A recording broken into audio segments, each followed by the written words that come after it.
The other day I made these brekkie skewers with my nieces. It's not only delicious, but it's so much fun to get the kids involved in the kitchen. They are strawberry banana and peanut butter skewers with a few pikelets. So you can make your pikelets if you like, or I will allow you to cheat for this little recipe. So to start with, we just need to prep our fruit. So I've got some banana here, and we want to cut them into rounds, so quite even. I want them about 2 to 3 centimetres. And the fruit that I'm using, well, they're my niece's favourite, banana, but they absolutely adore fresh strawberries.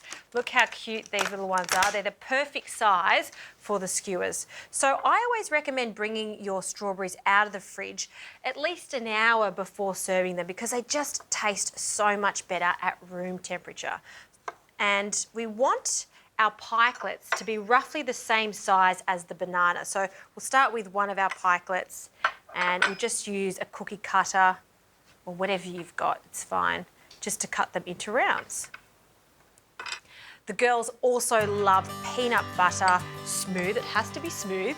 And we're just going to place that on each of our pikelets and the banana.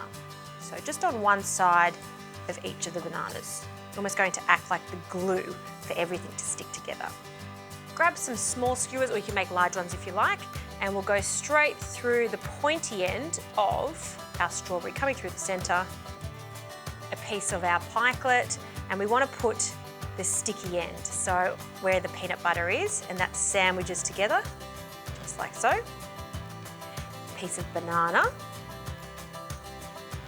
another pikelet, and then finally our strawberries. So we bookend with the strawberries.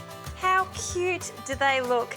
They're fantastic for a kids' party, a breakfast on the run, or just a healthy snack.